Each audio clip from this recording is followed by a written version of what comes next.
Oscar time. It's the time of the year for the Oscars. We're talking about the Oscar nominations. Hello. There's a lot of drama. We'll get into that. But let's just start with the Best Picture nominations. Anora is the newest film from writer-director Sean Baker. It won the Palme d'Or at last year's Cannes International Film Festival. And it is also nominated for 6 Oscars. Best Picture, Best Directing, Best Lead Actress, Best Supporting Actor, Best Screenplay, and Best Editing. Personally, I feel as though each of these nominations are very much deserved. I also think it deserved a cinematography nom, but hey, you can't win them all. I go into a bit more detail about this film in my 2024 TIFF review, but to give a little short blurb, basically this film is about a sex worker from Brooklyn who gets married to the son of a Russian oligarch, basically just on a whim. Some crazy stuff happens, shit goes down. It is very funny, it is very entertaining. The characters are super well written, very fleshed out, and fantastically performed. The film looks absolutely beautiful, great color grading, lots of flow to the camera movements, tons of visual variety, lots of interesting framing. There are many long takes in the film, and there are also scenes comprised of short snippets showing passage of time. It's very well structured, it's super well edited, it is exhilarating, it is memorable, it is thought-provoking. Baker do be cooking this year. All around a fantastic film. 9 out of 10. I'll be seeing this one again for sure. The Brutalist. Oh, maybe I should get my notes out. The Brutalist is the newest film from actor-turned-director Brady Corbet, and I see some interviewers pronouncing his name Brady Corbet, like it's French. Been joined by its director, Brady Corbet. Brady, hello, how are you, sir? He's from Arizona, so I don't know. I'm just gonna say Corbett. Brady, can you fill us in on this one? Say your name. Brady.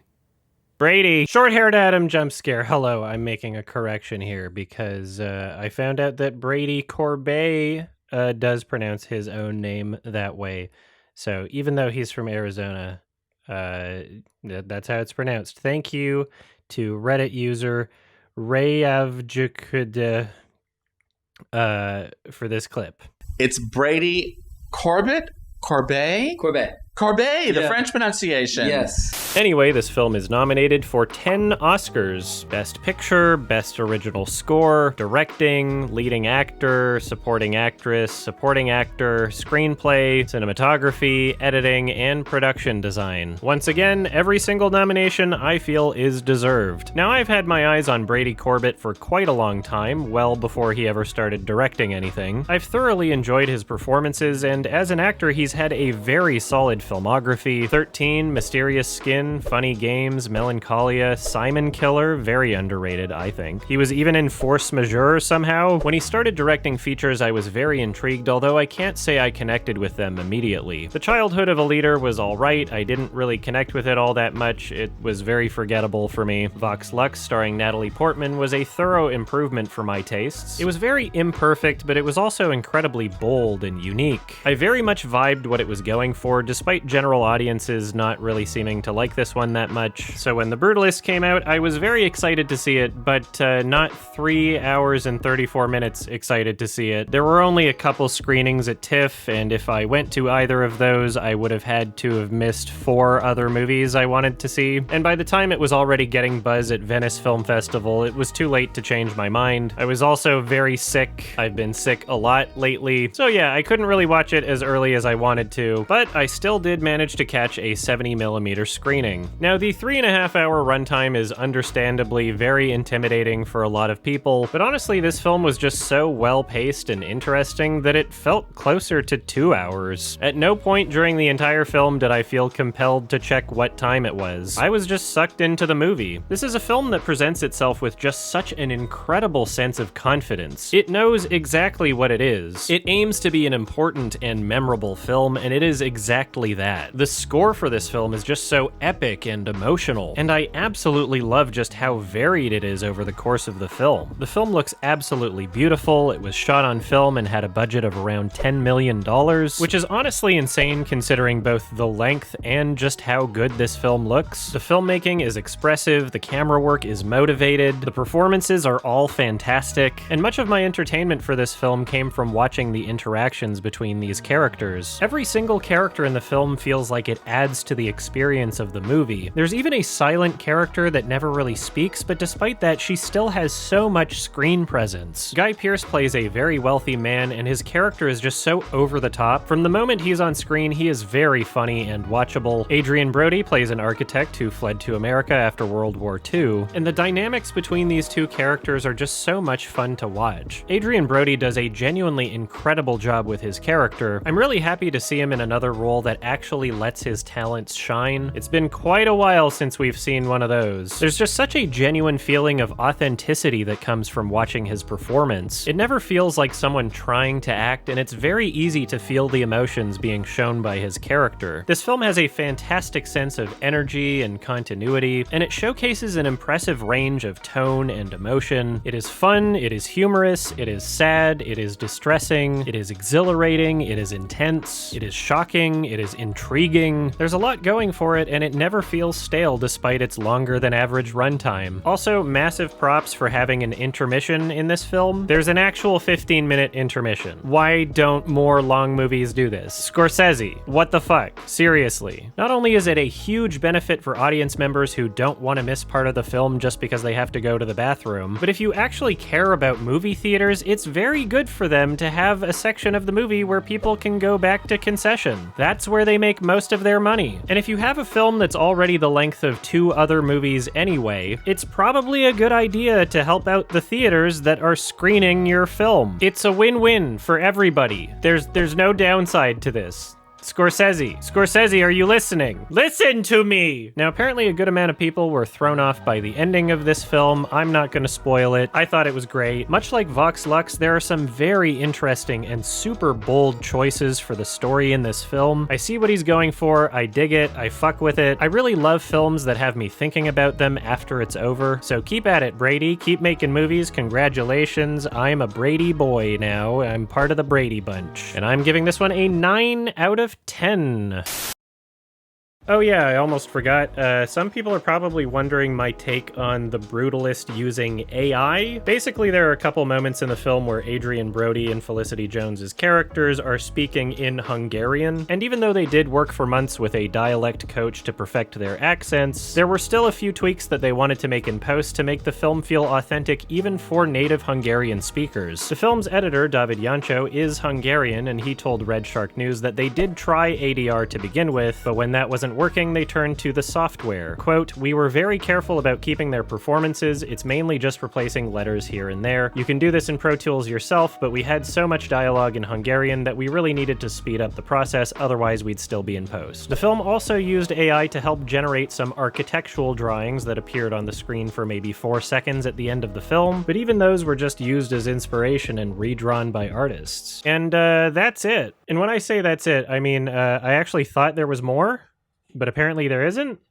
And I talked about this film on my podcast thinking that there was more, and having read something that said that there was something more, but now I can't find those things that I read. And maybe I'm mistaken, and maybe this was it. So I don't fucking know.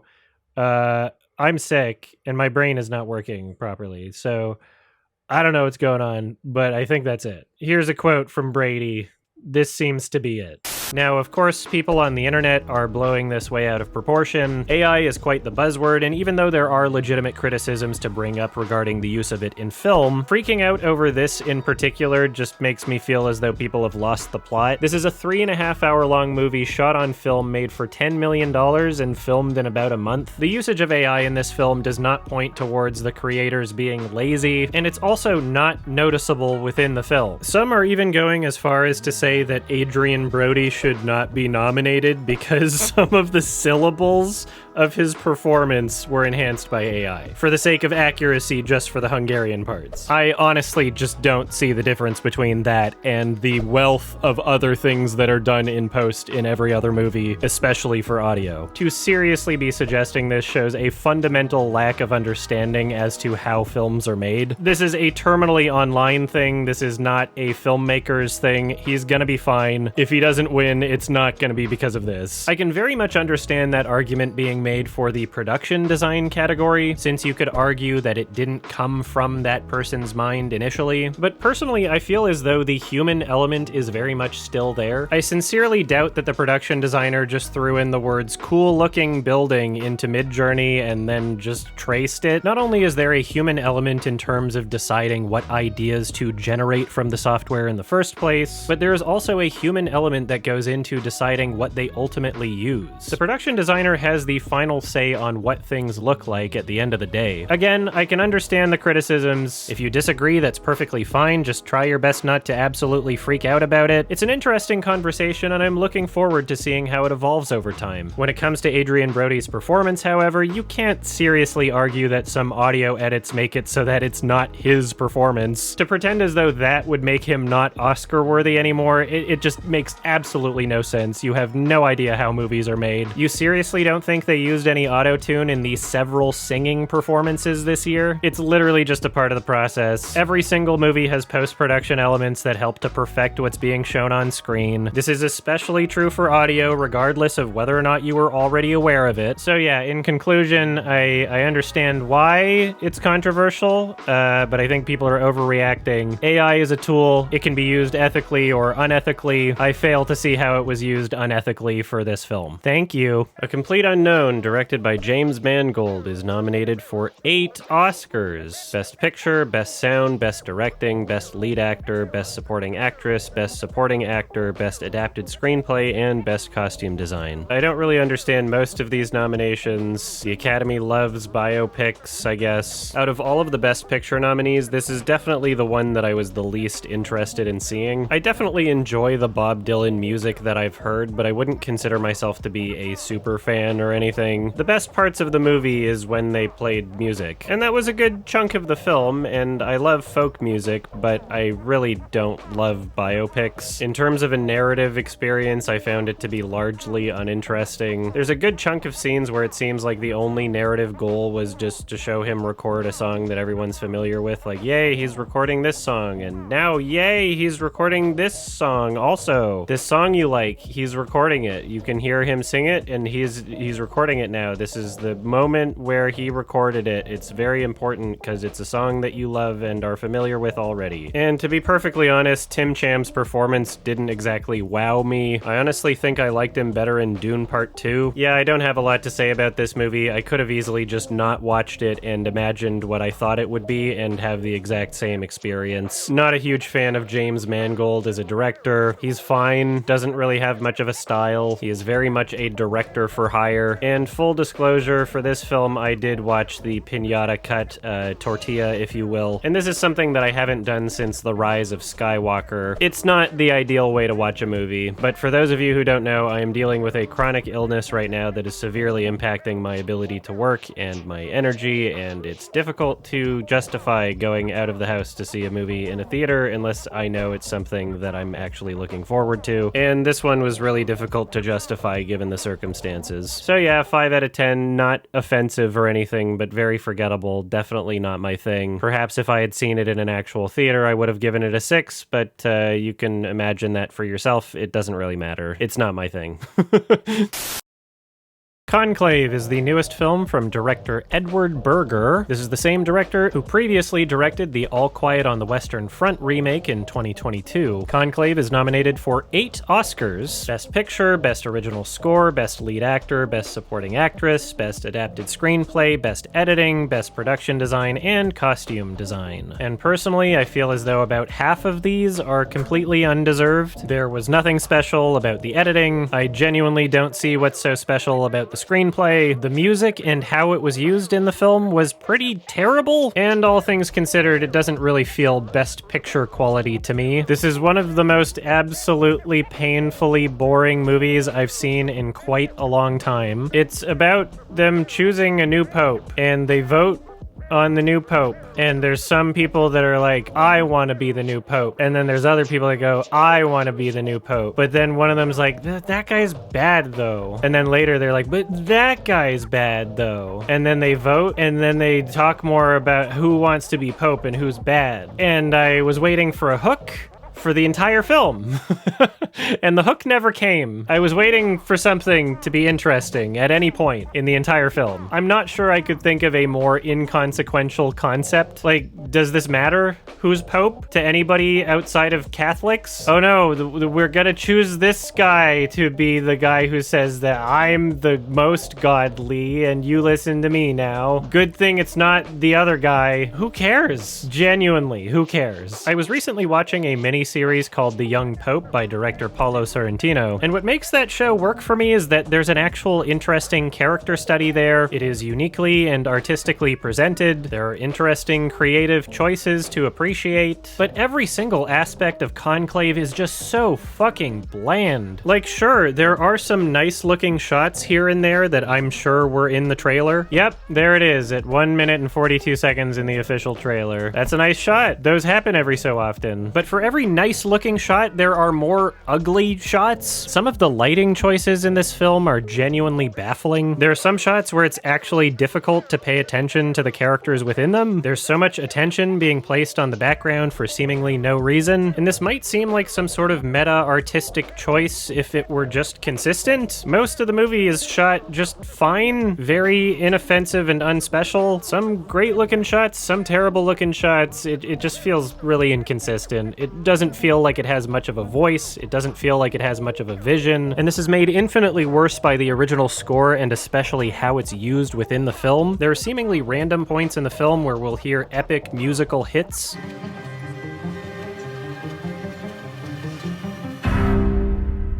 So much of the film has this weird quasi-thriller type music playing where it's just characters talking. I wanted to ascertain all the facts. You know how rumor spreads. I've prepared a timeline. But the conversations don't reflect the tone of the music, and vice versa. The style of the film does not complement the tone at all. The camera work during this scene is static and lacks a sense of expression. The music in this film feels like an entirely separate entity that was just tacked in at the last minute. There's nothing within the film itself that complements its usage. There's a bunch of really epic sounding music playing over what's essentially B-roll.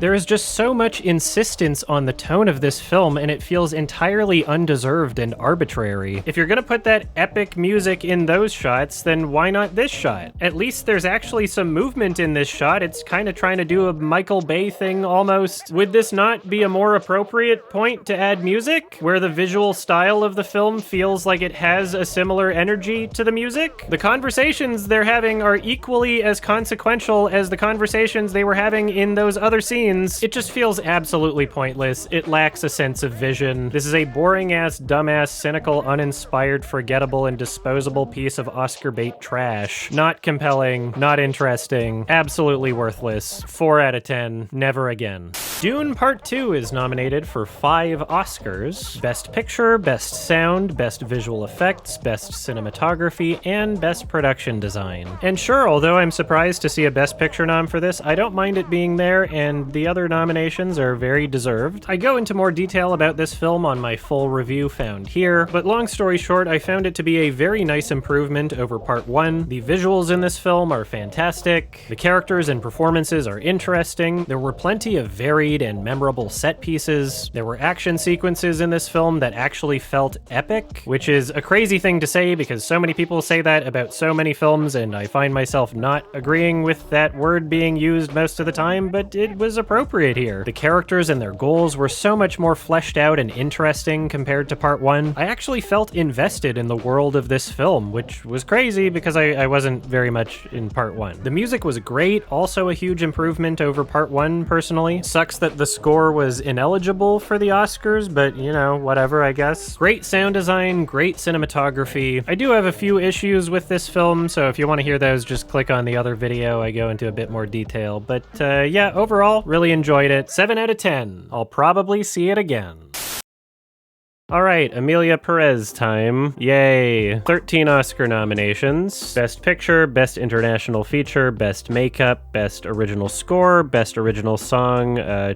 2 of them. There's 2 original songs that are nominated. Best Sound, Best Directing, Best Lead Actress, Best Supporting Actress, Best Adapted Screenplay, Best Cinematography, and Best Film Editing. Now, when I saw this film at Toronto International Film Festival, I enjoyed it. So did the audiences at TIFF, and so did many critics, and since then I've been accused of faking my enjoyment for the film, that I am pretending to have had a positive experience with the film because I want to be woke or something, and since then I've been made aware of the various ways in which this film is essentially inaccessible and alienating to many Spanish-speaking audience members, and those are valid perspectives, and there are valid reasons to dislike this film, but what confuses me about the weird, obsessive, and disproportionate backlash to my review is that nowhere in my review did I praise this film for being an authentic representation of Mexico or Spanish-speaking culture. Nowhere in my review did I claim to praise any sense of authenticity for how language was spoken. Nowhere in my review did I say that this film was a deep and thoughtful exploration of trans identity. And so with all of these aspects being what people who hate the film bring up as reasons why they hate it, it's confusing to see how that even applies to my comments. Now, I'm not here to defend any of the questionable comments made by people who worked on the film. Believe me, there are plenty of elderly European filmmakers who have made way worse comments, and that has not influenced my rating of a film. Carla Sofia Gascon seems to be a pretty terrible person, but again, even if her tweets were public knowledge before I had seen the film, which they weren't, that doesn't really influence my experience with the film. Buffalo 66 is a fantastic movie made by right-wing weirdo Vincent Gallo, who is a pretty disgusting person, but I still very much enjoyed his film. I also continue to watch and enjoy Roman Polanski films, knowing full well that he is a monster. So the discussion as to whether or not all of the people involved in creating this film are of good moral character is an interesting discussion, but that's not how I watch movies. As for the authenticity of Mexican language and culture, those are valid reasons for people not to enjoy the film. However, those are aspects that I'm simply just not able to perceive. If Hungarian audience members overwhelmingly stated that their depiction in The Brutalist was inaccurate and offensive, then I would consider that to be a valid, legitimate reason for them to dislike the film. However, it is not something that I'm able to pick up on, and since my review of each film is nothing more than my review of my experience with the film, it would be not only performative but very dishonest for me to act as though someone else's experience with the film now influences mine. I've gotten a lot of comments calling me a gringo, and I honestly didn't even know what that meant. I thought it just meant white person. Apparently it mostly refers to white people from the United States. I'm from Canada. We don't have a whole lot of Spanish culture here. We don't have a lot of good taco places. Honestly, the best ones are like Japanese fusion. And this is not by choice, in the same way that I also did not choose to be completely ignorant of Hungarian culture. I'm just unaware. In the same way that literally every single person on the planet is also not aware of cultures that they're not really exposed to through no fault of their own. Now, that being said, there are plenty of Spanish and Mexican films and directors that I love. Alejandro González Iñárritu is probably in my top 5 directors of all time. Amores Perros is one of my favorite movies. It's incredible. Do I know that that film is authentic? No. I assume so. It's a Mexican director and there isn't a whole bunch of drama surrounding it. But in terms of my own personal experience with the film, it is not relevant because it's not something that I can judge. Queer is the newest film from Italian director Luca Guadagnino. It is set in Mexico City, and despite the film taking place in Mexico City, they shot it on a soundstage in Italy. Do I know whether or not it feels like an authentic portrayal of Mexico City? Of course not, which is why my experience with that film is also not based on that. For all I know, Luca's portrayal of Mexico City in that film could not just be inaccurate, but wildly offensive and problematic. I honestly don't know. As for Emilia Pérez, would it have been a good idea for Jacques Audiard to be more mindful and do more research in terms of authenticity and portrayal of Mexico? Absolutely. It's reasonable to assume that if I spoke Spanish and was more familiar with Mexican culture, that would make my experience with this film worse for me. But I don't, and I'm not.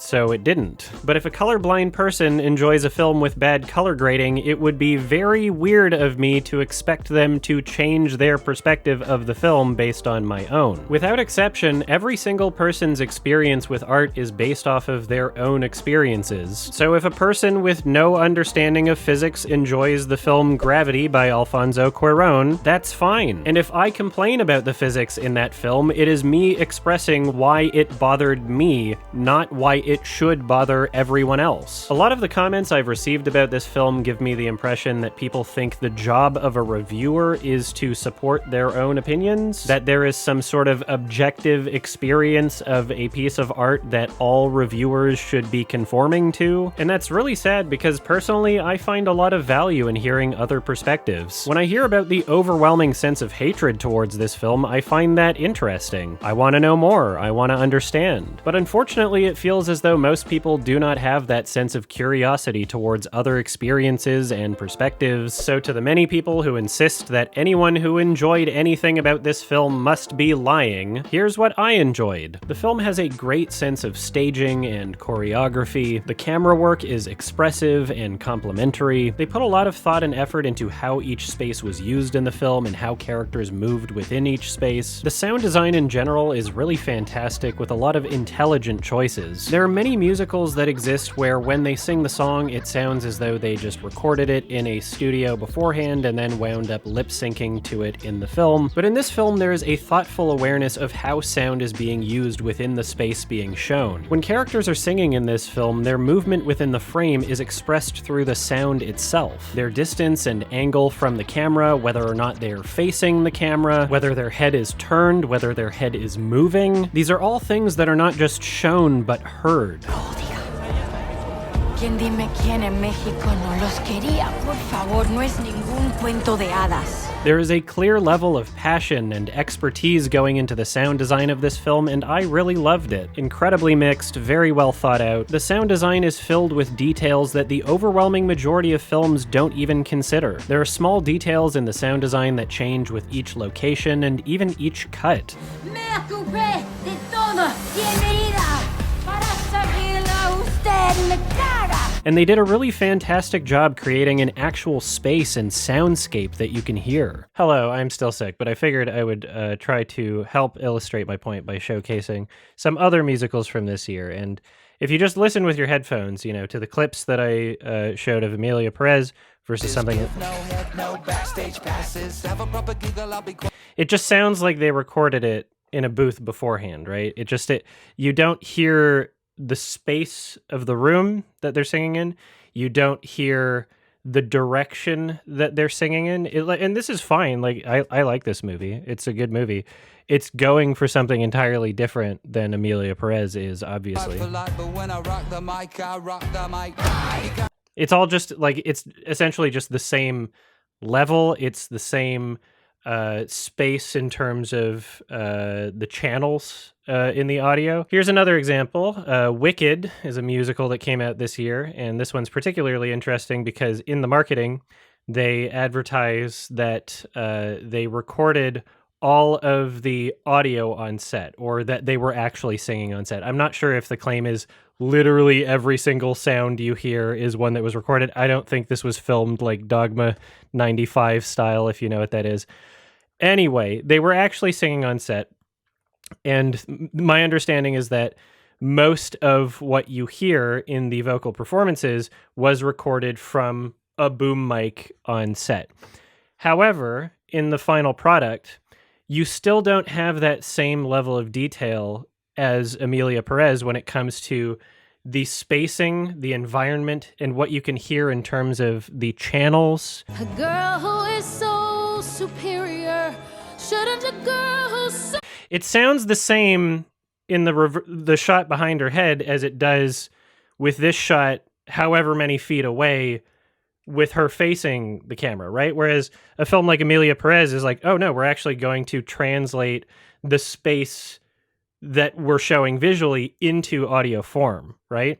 So even if they recorded, even if, let's say, this exact shot, this exact take is one where the audio that we're listening to is coming from that performance, that exact take, Dogma 95 style or whatever. Even if that is the case, there is something incredibly different about Emilia Pérez in terms of the effort that they put in the post-production to give a full soundscape, to make it so that you can hear directionally, right? And it's different and it's interesting. Have a matching exterior, and since folks here too, and it's not like there's nothing in the post-production in Wicked in terms of consideration for where characters are, how far away from the camera they are, right? It's not like there's zero consideration. It's just that Emilia Pérez is doing it in such an extra way.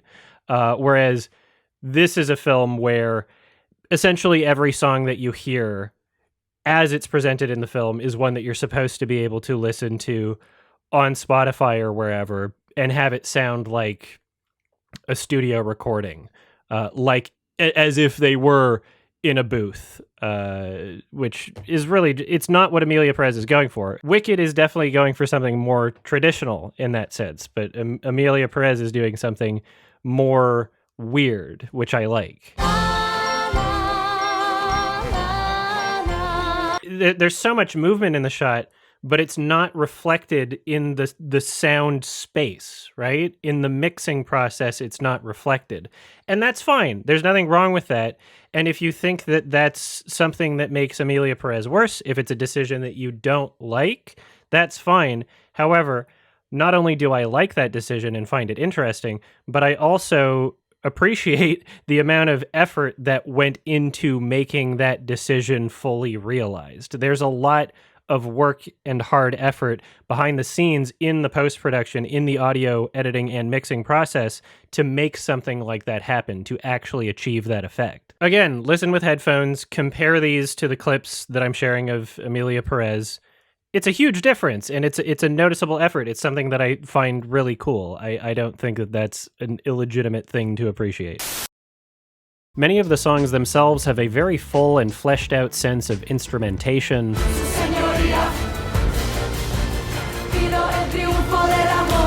There's a great variety of not only instruments, but also tones and styles. I love that each song sounds unique. It was especially a breath of fresh air after having seen Joshua Oppenheimer's The End, where every song basically sounds the same. The songs in this film also move the plot forward. I'm glad to watch a musical where it doesn't feel as though we're just interrupting the story to sing a song, but one where it's actually progressing the story. Now, many have criticized the singing in this film by saying they're not actually singing, they're just whisper singing, and that is somewhat true for some songs, but I honestly really appreciate its atypical approach for how songs are sung in the film. When characters are singing in a way that could be described as whispery, it's within the context of scenes where the characters would be whispering to each other. It's a choice that helps blend the music with the performance of each character. no me digas que viniste por casualidad. No me digas que viniste por casualidad. The singing is intentionally soft in this scene because they're having a conversation that they don't want the characters around them to hear. And sure, that choice means that many of the songs are not going to be able to sound like a Broadway musical like Wicked, but I like that it's not trying to be. Jacques was very much like, this is a non-musical musical. I don't want abrupt, switches. I don't want jazz hands. I don't want any of this. I like that it feels fresh and weird and different, and in the ways that it is different, I can understand why those choices are made. The child is whisper singing in this scene because they're in bed, it's nighttime, they're close to each other, and there's an emotion that comes out of that.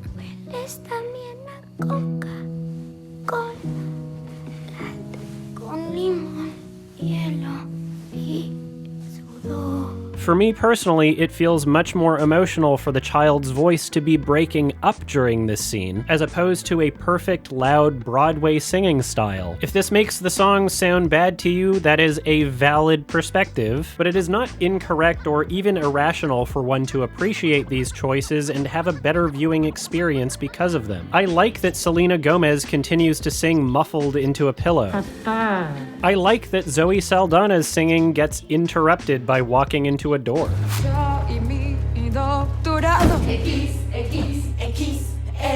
Another thing, I have a playlist on Spotify with any of my favorite songs that I feel I just want to listen to in rotation. I just have it playing on shuffle when I'm like driving somewhere. And there's a good amount of different genres. There's a good amount of different sounds. But something that you'll notice is there's a few bands on there like Stupeflip, like Maximum the Hormone, like the soundtrack to Hausu. There's a Japanese band there. There are artists within this playlist that I listen to on this rotation where I don't understand the language, but I still feel the music. I still vibe with the music. I still get something emotionally out of it, and maybe I might even sing along to just the phonetic memorization that I have of those tracks. So in terms of my experience with music, it's not something that has to make sense or translate well lyrically. That is an added benefit for sure. My favorite band is Bright Eyes, and there's some, really biting lyrics that Conor Oberst writes, things that I definitely relate to and find very personal. But that's not a necessary thing for me to be able to enjoy music. Like, I don't understand what the fuck Stupeflip is saying. There's like a couple French words that I know that are in there, but like, I have no idea what they're talking about. It could be very problematic. I have no idea. Are they misrepresenting something? I have no idea, but I'm jamming along to it. I'm vibing with the chord progression, the melody, the production, the rhythm, So with Emilia Pérez, that same thing applies in the sense that I can still very much vibe with the music, with the composition, with what it's going for. And the lyrics don't have to be perfect. The lyrics don't have to, have some grand, deeper meaning within the context of the film. I can still hear what it's going for and be like, yeah, that's catchy. I like it melodically. I like what they're doing musically, right? So, there are issues with the music. The songs are imperfect, but I'm still very much able to get the intended experience out of it because of how it's written in terms of composition.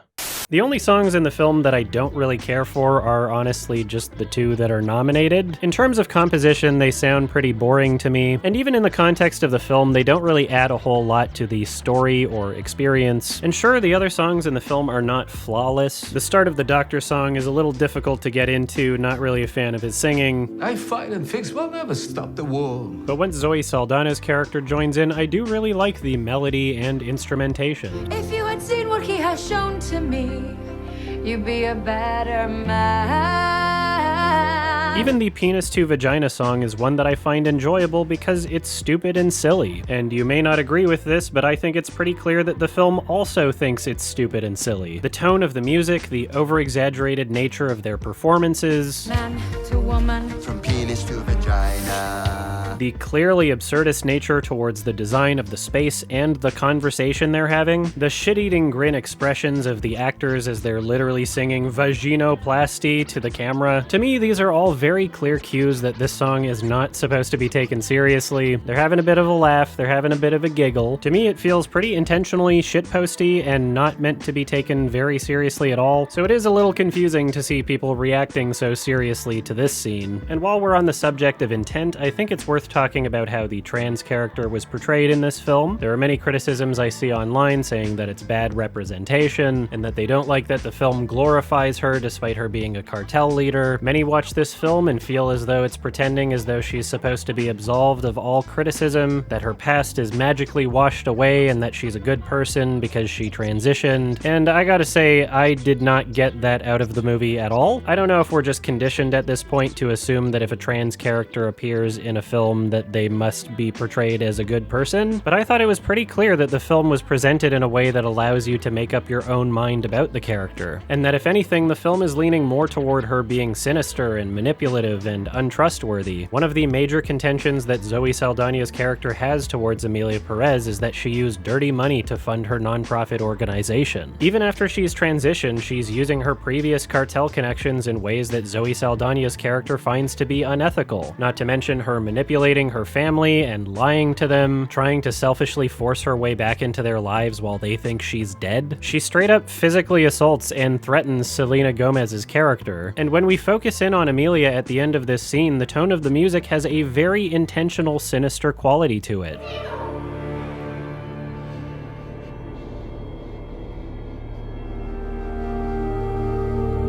When I first saw this film, I honestly thought it was pretty cool that they weren't enforcing the morality of this trans character, because the expectation is that trans characters need to be portrayed in a certain way, but the fact that this film didn't do that felt oddly humanizing. It's as if they're treating her like any other character regardless of whether or not she is trans. Alright, another clarification here because I know it's a touchy subject and I don't want to be misunderstood when I say that it felt oddly humanizing. I'm not saying that the entire character of Emilia Pérez is oddly humanizing. I'm not saying that the entire film is humanizing and that trans people should just be like so happy about how they're being represented in this film. I'm saying that this one element is something that I found refreshing compared to a lot of other pieces of media with trans characters in it.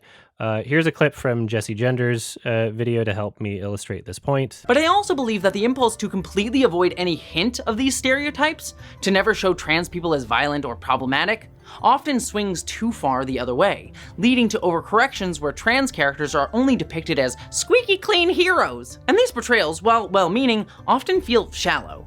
They strip away complexity and humanity, reducing trans representation and trans people generally in the public's eye to something bland and safe and easily packaged for corporate diversity checklists. That's what I'm getting at, and I found it refreshing when I watched the film. I'm like, oh, we can have a trans character where I can still interpret them as being a bad person. I didn't feel as though the film was explicitly telling me how to feel about the character, and that I liked. Obviously, that's not the entirety of Jesse Gender's perspective on the movie. You can watch the whole video if you want that. I found this video very interesting from Sarah from Just Two Film. She breaks down the movie from a trans experience. Very interesting stuff. I'm not going to go into detail about that myself. Plenty of valid criticisms to make about the film. I still enjoyed it. I don't think there's anything wrong with that.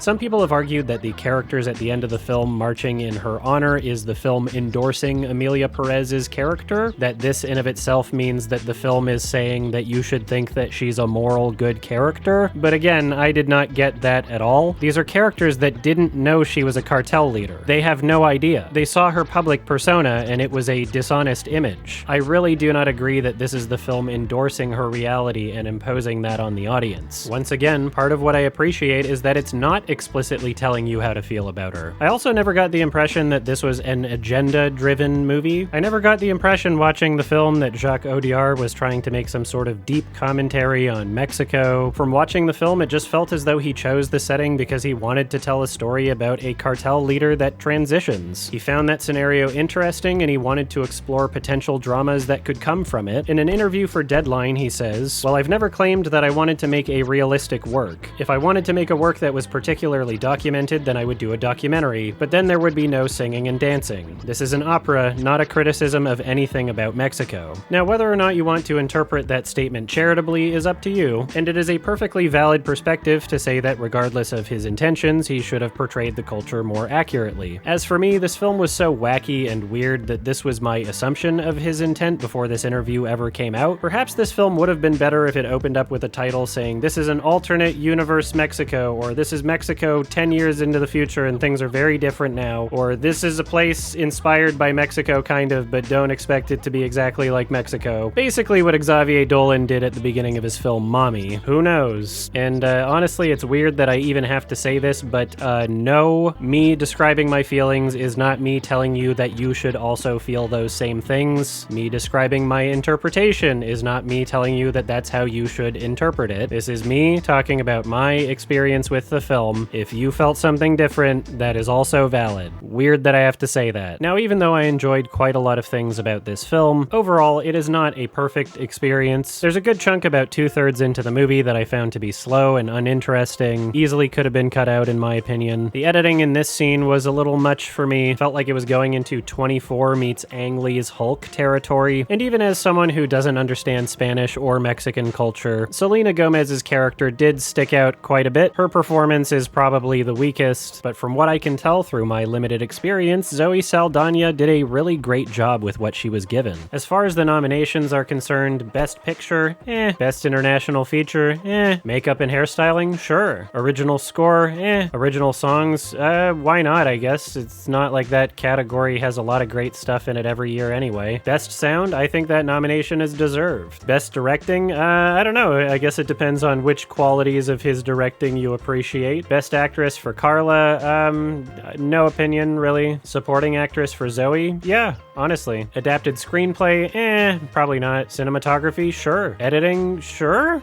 Maybe? So yeah, even though I enjoyed the film, it seems like a bunch of these nominations are just kind of slapped onto it, which is not an unusual thing at the Oscars. Generally, if a film is nominated in the main categories, it'll get a bunch of the other categories as well, whether or not they're deserved. This isn't really that unusual at all. There are a lot of people calling this film Oscar bait. Not exactly sure how that works. I'm trying to think of a single other Oscar film that has been like this ever. To me, the term Oscar bait seems a lot more appropriate for A Complete Unknown, Conclave even. Emilia Pérez is a very weird and atypical film, and that's part of the reason why I enjoyed it. It's strange, it's silly, it's goofy, it's campy, it's absurd. Now, I know that there's a bunch of people out there that think that this film being nominated for anything at all is shameful. It's a huge travesty. This is a big deal. Okay, but whether that's from a perceived moral perspective or a perceived artistic perspective, hopefully at the very least you can now see that there are reasons why people who enjoy the movie, even if you disagree with those reasons, even if you didn't connect with the film at all. The people who enjoy this movie are not just pretending out of fear of criticism, a very odd argument to make when all of the heat and public pressure is coming from people who dislike the film. The discourse surrounding this film is pretty toxic.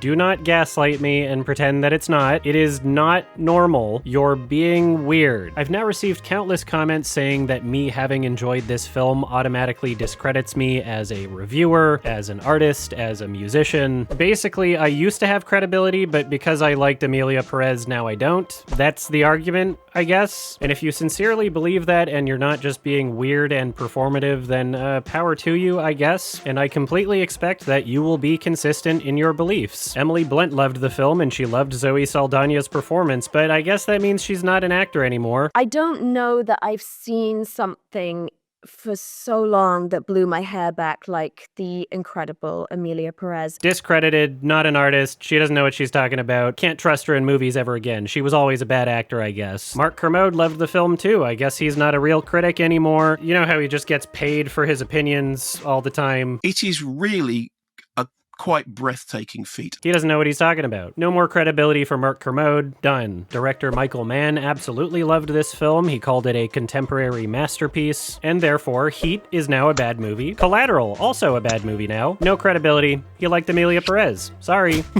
Denis Villeneuve called the film original and inspiring, and he even put it in his top 5 films of the year. Therefore, he has no credibility. Prisoners, it's a bad movie now. Incendie, sorry, it's shit. Sicario, that one's about Mexico. It's actually bad now. You're not a real artist, Denny. You don't know what you're talking about. James Cameron loved Emilia Pérez. He's seen it 3 times. Therefore, he has no credibility. All of his movies are shit now. Sorry, they always have been. Bro, this guy liked Emilia Pérez. How can we ever trust him again? Guillermo del Toro loved Emilia Pérez, and therefore all of his movies are bad. Pan's Labyrinth, more like Pan's It's Bad. Sorry to break it to you, Guillermo, but you're actually not even a real Mexican anymore. Can't trust you. Sorry. Again, it's embarrassing and sad that I even have to clarify this sort of thing, but me listing those artists and critics who loved the film way more than I did was not some sort of appeal to authority to validate my own opinions, making them seem correct. It is an argument against the many people who are claiming as though liking this film somehow destroys your credibility. So if you believe that or are pretending to believe that, then at least just be consistent. None of those are real artists anymore. None of those are real critics. Guillermo's a fake Mexican. Everybody who enjoyed the movie is just pretending. There's no artistic qualities to be found anywhere within the film. All of the Oscars are just fake because there is a trans person in it or something. Okay, have fun living in your bubble, and I hope someday you get just a little bit curious about how other minds work, how other people perceive different experiences. Some of y'all are just really weird. It's not that serious. You're being weird. You don't need to comment on every single one of my videos and community posts about me liking Emilia Pérez. Like, literally, I'm sharing a link to a crowdfunding campaign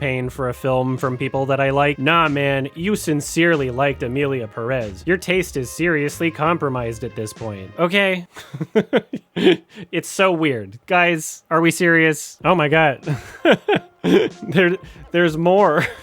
This is an unrelated community post, guys. People have gotten less heat for doing, like, actually bad things. Harming people, scamming, like, things that actually reflect the content of your character and not whether you like the movie. It's not that serious, guys. You'll be okay. I promise. Well, maybe. Anyway, you'll be happy to know I actually lowered my rating for this film on a second watch. When I saw it at TIFF, I gave it a high 7 out of 10, and now I am dropping it down a peg. We're gonna give this film a little smack, and my new current rating for Emilia Pérez is 7 out of 10. It's no longer a high 7, it's just a regular 7. Thank you. I'm Still Here is nominated for 3 Oscars: Best Picture, Best Lead Actress, and Best International Feature. And each of these nominations do feel deserved. The film is set in 1970s Brazil during a military dictatorship, and the experience of this film is very tense and gripping and dramatic. The presentation of this film has a great sense of character, energy, and personality. It is very well acted with plenty of natural and believable performances. I don't have a whole lot to say about this film, as it wasn't exactly something where I was constantly chewing on details throughout each scene, but I will say that it was very watchable and engaging, despite it being maybe a little too long for me. My biggest criticism would have to be with the original score. It's one of those instances where it's not exactly offensive or anything, but given what the rest of this film is, I really wish it was something more. The composition itself felt pretty basic and standard, and it wound up making some scenes feel a little bit insistent on its tone rather than complimentary. Still, the overall experience of this film was better than solid, and I really loved the narrative choices for the ending and the added perspective that it brought. This is the type of film where I feel like I'll have more solid feelings for it on a second watch, so for now, I'm giving this one a high 7 out of 10. Thank you. Oh yeah, since we're mentioning dramas of each of these movies, especially the Best Actress category, Fernanda Torres did blackface. People are talking about it. Kind of funny. Doesn't really affect the performance for me. People are also making drama out of Mikey Madison not wanting to have an intimacy coordinator. Personally, I feel as though having an intimacy coordinator on set during intimate scenes is probably a good practice, but her saying that she didn't need one and didn't want one, it's not exactly a scandal for me. Lots of drama, kind of funny, whatever. Nickel Boys is nominated for 2 Oscars, Best Picture and Best Adapted Screenplay. Both of these I feel are deserved, although if this was only nominated for 1 Oscar, I would probably choose cinematography. The way that this film was shot was incredibly ambitious. The overwhelming majority of the film is shot through the first-person perspective of the characters within the film, and not only does it look absolutely beautiful overall, but there's a lot of super impressive shots in this film that undoubtedly required a massive amount of meticulous coordination along with some clever tricks. There are many shots that utilize imagery of reflection, and there are so many points throughout the film where I found myself thinking, how exactly did they film this shot? This is a great film to watch for people who actively enjoy thinking about the production, and although it's definitely not for everyone, it does feel fairly accessible. Even ignoring the technical aspects of how it was filmed, the vibe and feeling of how this film expresses itself is just so incredibly textured and sensory. There are many images that get focused on throughout each scene that add so much to the film's atmosphere. Things that in many other films would just remain as part of the background are instead given attention and focused on in ways that changes the dynamic and context of each scene. There's a level of pure feeling and emotion that gets brought out through the style of this film and how it chooses to express itself. I absolutely love this film's usage of depth of field. It has fantastic color grading and excellent sound design. The overall emotional experience of watching this film felt magical and mesmerizing. My biggest issue with this film is probably the length. At 2 hours and 20 minutes, it felt like a longer experience than The Brutalist, which was 3.5 hours long. This is definitely an art film that focuses more on the expression of the story rather than the story itself, and although there definitely is a clear and cohesive narrative within the film, the story itself does kind of drag on in ways that definitely could have been improved. The performances in this film ranged from solid to great. The original score was pretty fantastic and really added to the mesmerizing tone of the film. Overall, I thought this film was great. I really love watching a movie with intelligent and deliberate filmmaking choices. This film does prioritize its style over its story to a decent degree, so there are bound to be plenty of people that watch this film and find it to be slow and boring, but overall I found this to be a very powerful and memorable experience. So if this sounds interesting to you, then check it out. And I'm giving this one an 8 out of 10. The Substance is nominated for 5 Oscars: Best Picture, Best Makeup and Hairstyling, Best Directing, Best Lead Actress, and Best Original Screenplay. Every single one of these is deserved, but I also very much think that this deserved a sound nomination. The use of sound in this film is just so creative and expressive and intentional. Every time we see a close-up in this film, we're treated to a super deliberate and intense Foley sound effect. People just love that. I mean...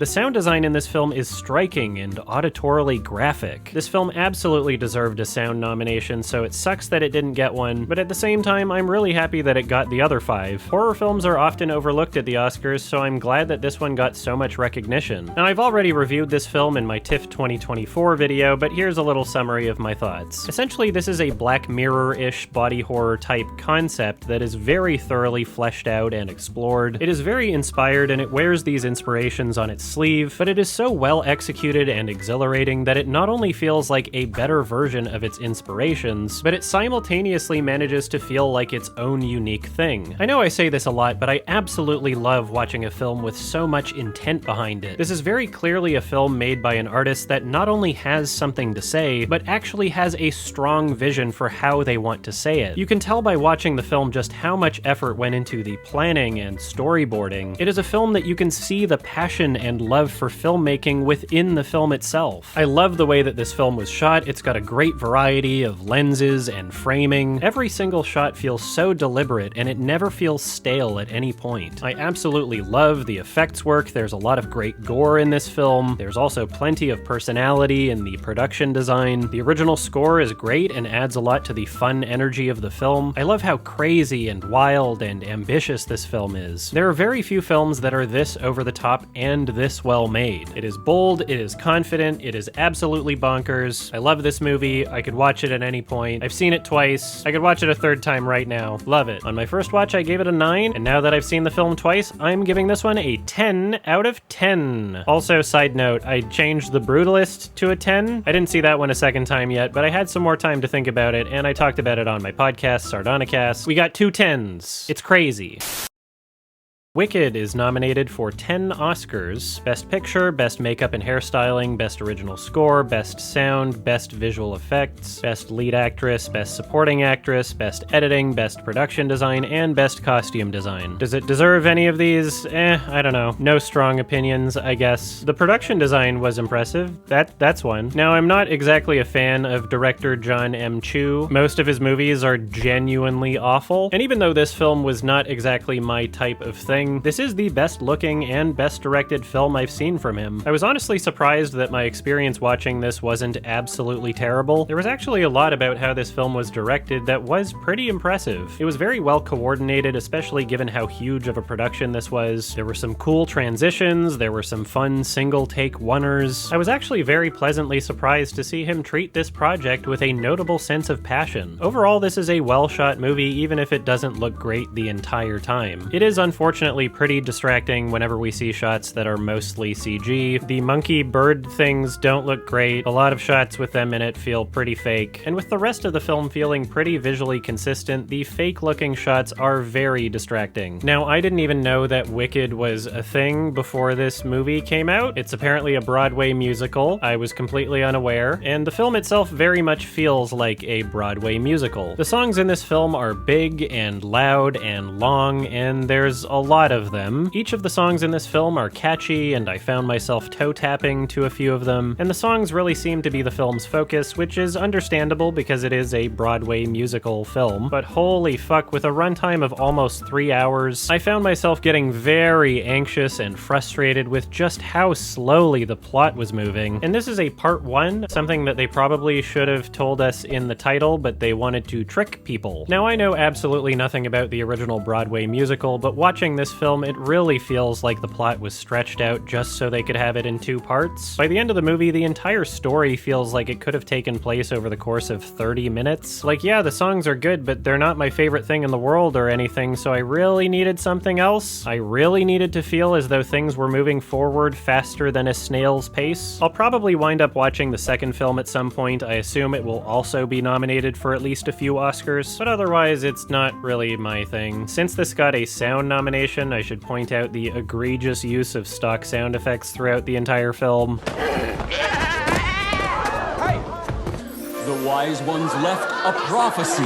That was a little distracting. I found the singing in the film to be mostly great, but for Jeff Goldblum, they probably should have gotten somebody else. You can really hear the auto-tune when he's singing, and it does not sound good. Who always longed to be, I'd like to raise you high. The performances were good. They fit the film. They were appropriate. Nothing spectacular or incredible or amazing, in my opinion. They were good. Anyway, this film was fine. It was surprisingly solid. I enjoyed it more than I thought I would, even though I didn't love it. Again, not really my thing. This is the type of movie where if you think you'll like this movie, you'll like this movie. It's exactly what you think it is. What you see is what you get. It's a big movie, Broadway musical. It's the thing that people watched. Everybody loves it. And I'm giving this one a high 5 out of 10. Thank you. So that does it for the Best Picture nominations. My biggest issue with this list is that Challengers isn't there. I personally would have loved to see it get a Best Picture nom. I'm genuinely surprised it doesn't have a nomination for Original Score. Cinematography would be very well deserved. Screenplay would be great, especially because then The Potion Seller would have an Oscar nomination. Best Director even. Luca Guadagnino released 2 films this year, and it looks like they both got massively snubbed. I'm honestly pretty shocked that Daniel Craig didn't get an acting nom for Queer. The original score for Queer was also incredible and easily could have gotten a nomination. Adapted screenplay would have been great. A really weird year for Luca because both of these films had Oscar-worthy qualities to them but got ignored. Love them both. They're both very different. Sucks that they were ignored, but whatever, I guess. Now, this year's list of nominations was released on January 23rd, and that very same day there were a lot of people sharing the same perspective that this year's nominees are just so much worse than the previous years. 8,000 retweets, 54,000 likes. A lot of people seem to agree with this, but I found it to be such a weird thing for so many people to be saying so quickly, because The Brutalist didn't even have a wide release until the next day. I'm Still Here also did not have a wide release until weeks after this was posted. Nickel Boys was a film that the general public was not aware of until it got nominated. So what the fuck? Are people seriously basing the quality of films on whether or not they've already heard of them? Because that's kind of the problem with the whole film industry. There's a lot of great films that exist that you might not have heard of yet. A lot of things that could really use your support that don't have gigantic advertising budgets. As a person that genuinely cares about supporting foreign and independent cinema, it's very sad to see so many people completely write off and dismiss films that they haven't even tried to watch. Like, even if we were to assume that the person that posted this had at the very least tried to watch all of the nominations for this year before making that post, I do not believe that the majority of people parroting this sentiment have done the same. It's not possible. Okay, upon further inspection, yeah, the person that posted this had not even tried watching all of the movies that they say are worse. Anatomy of a Fall being better than everything released this year, to which they respond, "This is so sad." I'm Still Here Innocent, to which they respond, "Haven't seen it yet, but only heard positive things, so it's definitely one of those that deserves the Best Picture nom." Excuse me? It deserves a nom because you've heard positive things about it? Definitely? What? Film Twitter never ceases to amaze me. You guys are something else. It definitely deserves a nom. I haven't seen it. I haven't even started watching the movie. I didn't even try. I don't know anything about it, other than people say it's good. Therefore, it definitely deserves the nom. Also, the films that I haven't seen are a downgrade from last year. Really, guys? This is how we talk about movies? We are so fortunate to live in a time where it's easier than ever for people to create films and get them seen, so it's equally equally unfortunate that there seems to be so many people that view film through the lens of whether or not there was a Barbenheimer. Like, yeah, there were some very popular blockbusters in the Best Picture nominees last year, but any one of the nominees from this year would be a blockbuster if you actually went out and supported them. Anyway, I'm sure that there are plenty of people that have seen all of the nominees for this year that would still consider it to be a downgrade. It is just personal preference at the end of the day, but it was kind of irritating to see just how popular this sentiment was when there was no way in hell that most of the people sharing this sentiment were even able to watch all of the films. Personally, I found Maestro to be worse than any of the nominations in the past 2 years, so not really complaining too hard about this year. But I'm reining it in. I'm reining it in!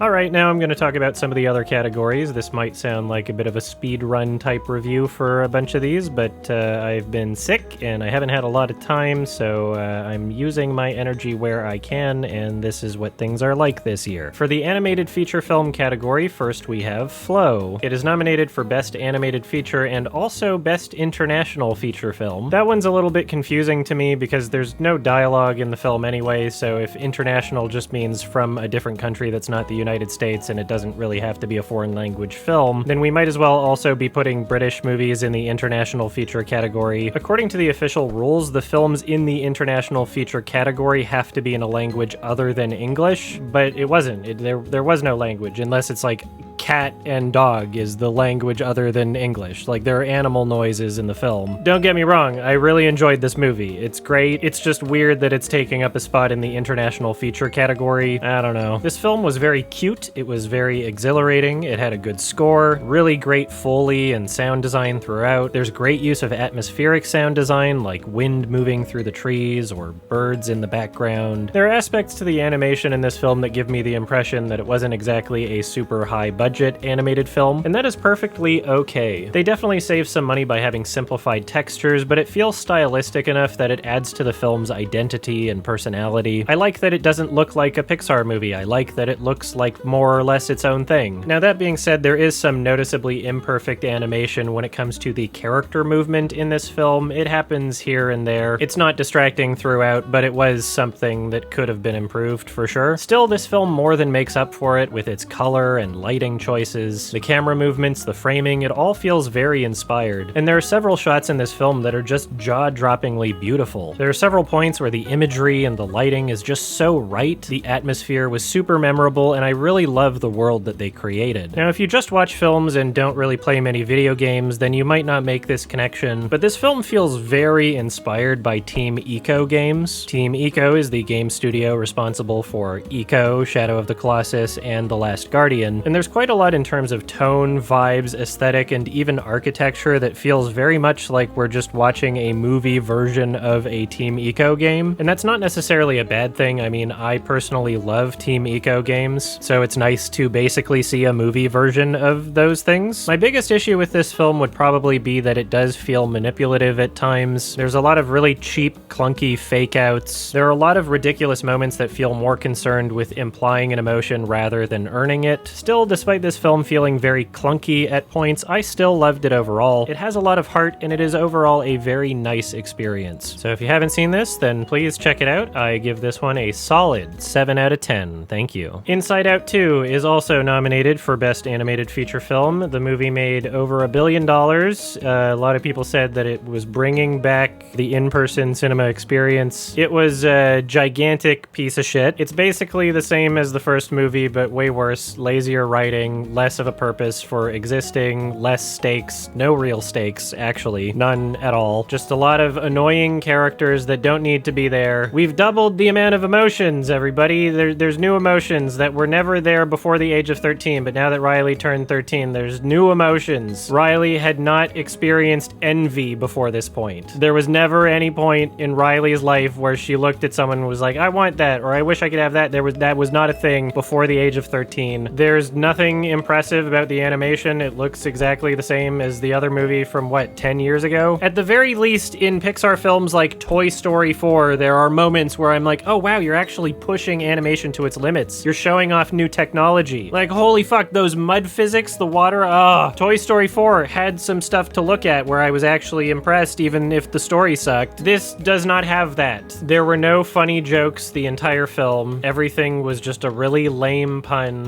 What is that? That's a sarcasm! It can open for miles! Run for your lives! Sarcasm? Really? Get it, sarcasm, because chasm, and then the green girl said it and was like, wow, really? As if they are aware of their lazy writing and that makes it okay? Bad pun. Wow, that was a bad pun. Then it's fine. You just say, wow, that was a bad pun. It's self-aware. Mount Rushmore? Get it? Because Mount Rushmore, but it's like having a crush.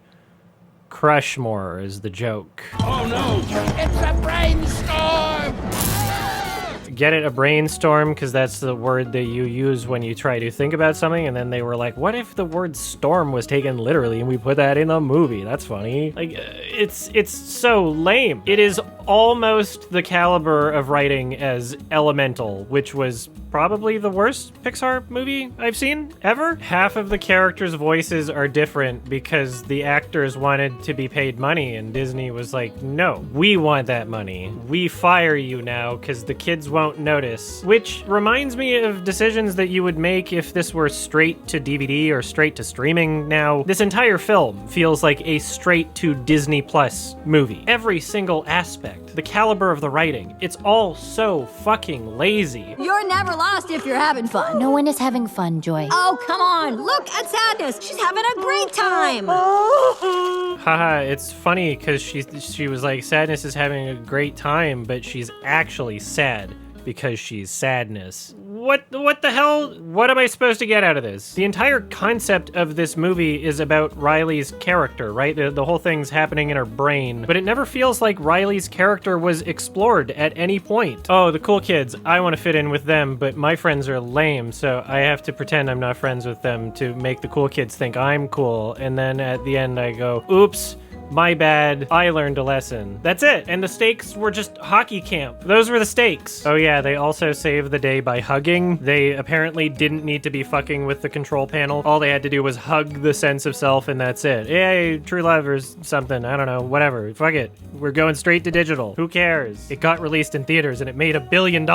It genuinely feels straight to streaming. Absolutely atrocious, boring, annoying, lazy, visible cost-cutting measures throughout the entire film. People complain about minor usage of AI being used in films like The Brutalist, and then they watch films that might as well have been written by fucking ChatGPT. The entire movie feels like it might as well have been generated, with no human element at all. Even the end credits music sounds like AI bullshit. It sounds like royalty-free YouTube editor jams. Seriously. They even sacked the composer from the previous film. So in the end credits you just see Inside Out Themes by Michael Giacchino. They reused some of the themes that he wrote for the first film and then hired someone else that they could pay less. Seriously. Even if you don't look at any of the credits for this film, just by watching it you can tell that there are cost-cutting measures throughout because it feels like that. It is a disgustingly lazy, cynical cash grab, and everybody rewarded Disney for it. Everybody said, yes, more please, so they're gonna keep doing it, and stop complaining about it if you're participating. Thank you. 2 out of 10. It might not have been worse than Elemental overall, but it was somehow more lazy. Disgusting movie. Hope it doesn't win. Memoir of a Snail is the newest film from Adam Elliott, who directed a film that I really love called Mary and Max, and this film is also incredible. This is easily my favorite out of the animated feature nominations. There's a full review for this on my channel in this video, but to summarize, this is a very emotionally moving film. It often feels sad, but not completely hopeless. There's a great sense of humor. I love the animation. There's tons of expression in the character design. To describe Adam Elliott's films, I would call them some traumatic comfort movies for autistic people. Absolutely incredible. 9 out of 10. Please watch this film. Check out Mary and Max if you haven't already as well. Thank you. Wallace and Gromit Vengeance Most Fowl was alright. It's not really my thing. I remember liking Chicken Run when I was younger, but I rewatched that again as an adult, and it was also, you know, just not exactly great for me. The animation is very fluid, and there's clearly a lot of talent going into it, but something about the character design just disturbs me. Their teeth are really weird. I don't like looking at them. I'm not really huge on the tone or vibe or humor. I'm not really a huge fan of the tone of the voice acting, but still, it's kind of conflicting because it's a very nice looking film from a standpoint of color, lighting, and just general animation. Clearly, there's a style that they're going for that just does not gel with me that well. There was one moment in the film that I did find funny, which is better than you could say about most movies, but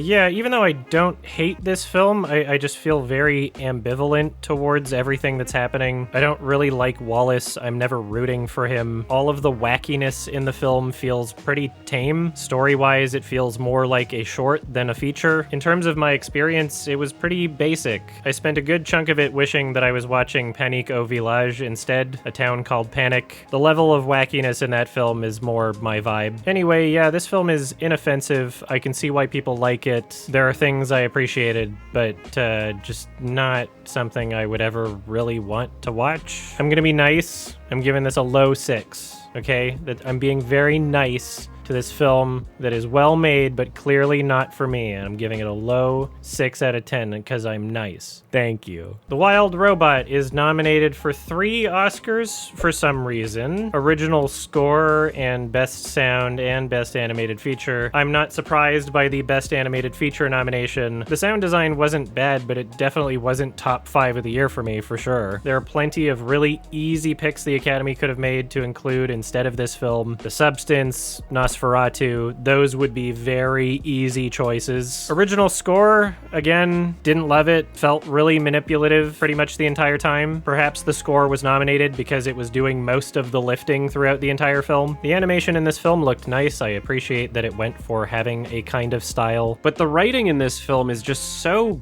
bad. It's just sappy, insincere moment after sappy, insincere moment, complete with a sappy, insincere song montage that feels like it goes on forever. What if you look your fears right in the eye?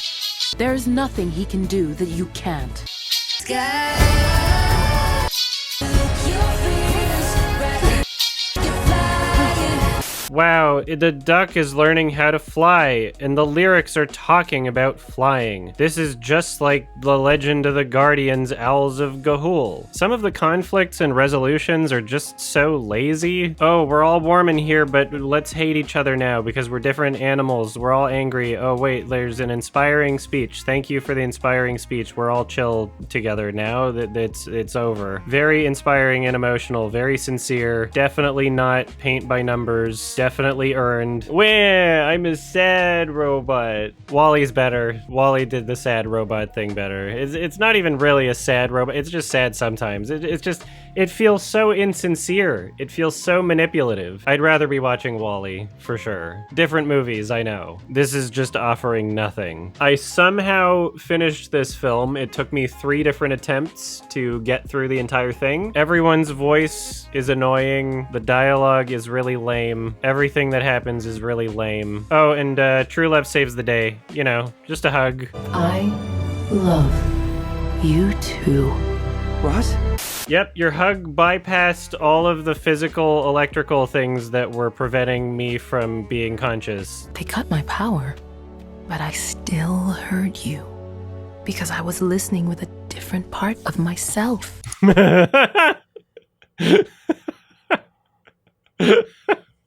They cut my power, but I still heard you because I was listening with a different part of myself. Oh my god. It's so lame. The whole movie is like this. These are just the most egregious examples, but the entire movie is this lame. Very lame, very boring. If I had not finished the movie, it would have been a 5, but since I finished it, it's getting a 4, because it just got worse and worse, which is generally how things go. It's generally what happens with movies that are clearly not for me, that I'm not feeling. Shouldn't have finished it, but I guess I did anyway, against my better judgment. Terrible. Probably good for kids, I guess. Here's a couple animated movies that got snubbed. Look Back is an anime. I don't want to say too much about it because there's spoilers. It's under an hour long. It's on Amazon Prime. Very sad, super well animated, super expressive. Tons of unique creative choices that I love. 8 out of 10. Should have been nominated. Mars Express, an incredible French animated film by Jérémy Perrin. Not sure if the Academy would have considered this a 2023 or 2024 release. Either way, it didn't get nominated either year, which is bad. It's disgusting. More people need to see this movie. Nobody's talking about this movie. We talked about it on my podcast. I think it is the least viewed episode of our podcast because we didn't talk about a blockbuster. We talked about 2 small animated films that more people should see, but I guess we need to keep pairing the small movies with the large movies to get more people to actually click on the video. Incredible movie. You can hear us talk about it more on the podcast. 9 out of 10. Everybody check out Mars Express. You'd be doing yourself a favor. I guess there's 2 movies I didn't talk about in the acting categories, so here we go. Coleman Domingo is nominated for Sing Sing. It's a prison movie, and basically they're doing this program where they're acting in a theater group within the prison, and it's kind of like a rehabilitation thing, and they're using art to escape from the prison life, trying to get better within the system. It was a good movie. A little bit too long for what it was, a little bit too repetitive for what it was. I like the way it was shot. It felt kind of like a documentary style. Coleman Domingo was great. I don't think I've ever seen him do bad in a movie. Maybe I'm misremembering, but sure, give him a nom. Why not? What else is this nominated for? Holy shit. It's also nominated for original song and adapted screenplay. I don't remember the original song. Adapted screenplay, who knows? It doesn't matter. 6 out of 10. It felt kind of Oscar baity. It was solid. It was honestly more interesting hearing the cast and crew talk about it in the Q&A after the film than the film was itself. It's fine. The Apprentice is nominated for 2 Oscars. Leading role, Sebastian Stan, and supporting role, Jeremy Strong. Both of these performances were absolutely fantastic. Very deserved nominations. This film has a great sense of style. I've really enjoyed Ali Abbasi's other films. Border is super interesting. Check that one out, but don't look up too much about it. Holy Spider is really great. And even though there was a lot to appreciate about this film, this is probably my least favorite out of the 3 that I've seen from him. It just wasn't stimulating enough for me over the course of the entire film. It's definitely well made, but it just felt like a lot of the same over the course of 2 hours. Just not quite enough for me to chew on. 6 out of 10, solid overall. Speed running a couple of these because I'm sick. Nosferatu, directed by Robert Eggers, is nominated for 4 Oscars. Makeup and hairstyling, cinematography, production design, and costume design. The look of this film is fantastic. Very striking presentation with memorable visuals, very fluid camera work, some absolutely dreamlike scenes, fantastic imagery, excellent sound design throughout. They even added atmospheric sound of snow falling. Like, you can hear the snow falling. It's crazy. No sound nom, though, for some reason. Most of the performances were great, and Lily Rose Depp was genuinely incredible. She could have gotten a nom. It's nice to see her do so well after The Idol. Loved the original score. It had a great presence without feeling obnoxious, super complimentary, very effectively disturbing scenes. Great stuff. And I would have to watch this one and the Werner Herzog Nosferatu again to decide which one I like more. For now, I'm giving this one an 8 out of 10. Very well made. Love my egg boy. Documentaries. I didn't have time to watch all of them. I ran out of time. I'm sick, and things are difficult for me right now. Black Box Diaries was pretty fantastic. 8 out of 10 would recommend I go into more detail about it here. You can read the synopsis for yourself. It might get me demonetized, I don't know. It's about bad things. Porcelain War is a documentary about the Ukraine war. Nearly all of the footage is shot by its subjects. What I like about this documentary is how varied it feels. It features funny and charming interactions between the subjects. It talks about the meaning of art and culture surviving within a conflict. There's also some pretty sad and disturbing war footage. There are intense scenes with POV combat footage. There are even some nice looking animations in the film. There's quite a lot that this film covers in its under 90-minute runtime. It is very well presented, well paced, and well edited. The music was great. Overall, it is a very watchable and well put together documentary. High 7 out of 10 for this one, and I didn't have time to watch the other documentaries. I'm sorry. Things are difficult. I'm trying my best. Oh yeah, documentary snub here. Sperm World. Awesome movie. 9 out of 10. Love this film. Lance Oppenheim's great. All of his movies are great. He did Ren Fair series for HBO. I thought that was awesome. He did Some Kind of Heaven. I wasn't expecting this to get an Oscar nom because it's too cool for the Oscars. One of those. It's too good. It's too good for the Oscars. 9 out of 10 from me, so giving that a shout out. Thank you.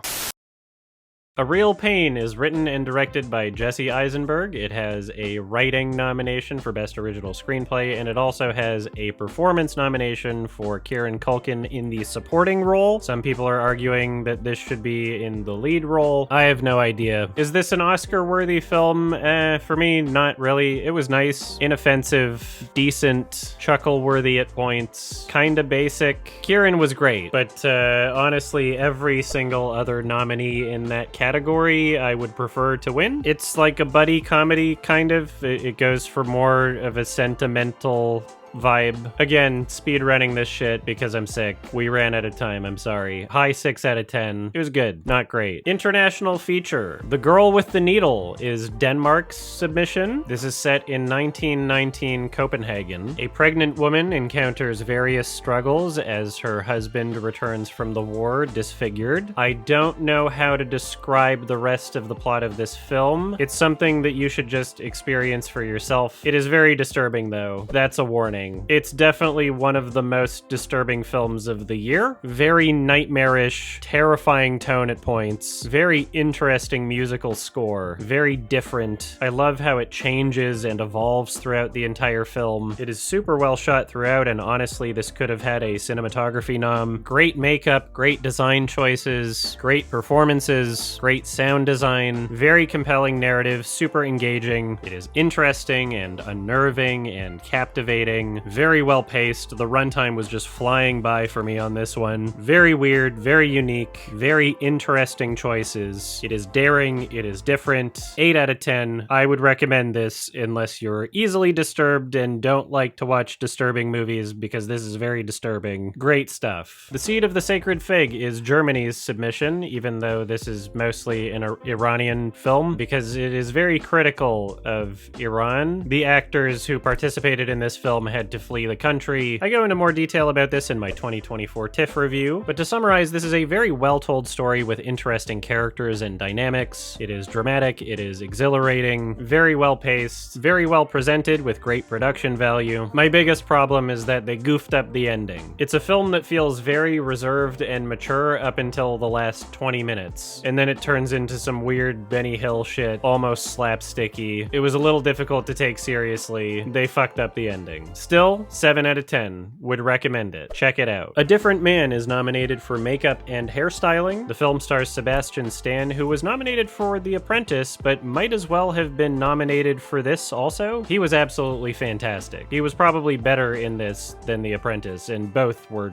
absolutely incredible performances. This is a dark comedy, kind of. It's very bizarre, very odd, very unique and interesting. The original score for this film was fantastic. It sounds bizarre and moving. It is sometimes jazzy and sometimes whimsical, sometimes mysterious, sometimes noir-ish. Great score. I love how motivated the filmmaking feels. The flow of the camera work matches the flow of the pacing. Everything feels very complimentary. The film has a very uncomfortable and subtly chaotic energy to it. It is super meta, it is challenging, it is thought-provoking, it is very weird, and it definitely has an intentional silliness to it. Loved this movie. movie. 8 out of 10. Great stuff. Wish it had more noms. Adam Pearson was great as well. Glad to see him in more stuff. Better Man is nominated for an Oscar, and nope, don't confuse this with the movie I just talked about, A Different Man. This is a different movie. Better Man is not a different man. It's different. This is a biopic about British pop star Robbie Williams, and I did not know much about him. I had only recognized one song in the entire movie. This is nominated for visual effects because he was a monkey. I guess a chimpanzee? I don't know. Some kind of ape thing. It was an interesting choice, and honestly, it made the movie better than it would have been without that choice. It definitely makes it stand out from other music biopics. And honestly, the nomination is deserved. The effects did look pretty great. There's kind of like a film grain filter over the entire movie that helps blend the animation with the live action. And within this context, it does give it a nice visual style. The Monkey Man felt like he was just as real as the other characters. He had an actual presence in the environment. There was also no shortage of expression and emotion to be found in the character. Great effects, and a surprisingly watchable movie. They really go all out with the spectacle of this film. There are singing and dancing numbers with some really great, really impressive choreography. It is a super well-coordinated production with impressive camera work. There are surprisingly expressive, visually interesting, and creative scenes. There is definitely a cliched nature to the structure of this film, with it being a musical biopic and all, but it is passionate enough and absurd enough to keep things interesting for me. Super ambitious film, very nice surprise, very solid. 7 out of 10, would recommend this one. Kinda sad that it flopped. I guess we won't see any music biopics that are this risky or interesting for a while. Oops. Alright, that was it. Tried my best. Wasn't able to see everything I wanted to. Had to speedrun a bunch of these reviews. I will be live streaming my reaction to the Oscars this Sunday, March 2nd, on this YouTube channel and also on my Twitch, twitch.tv/YMSplays. I will have some friends with me. It's a fun time. Be there or be gay or both. Thank you. Bye.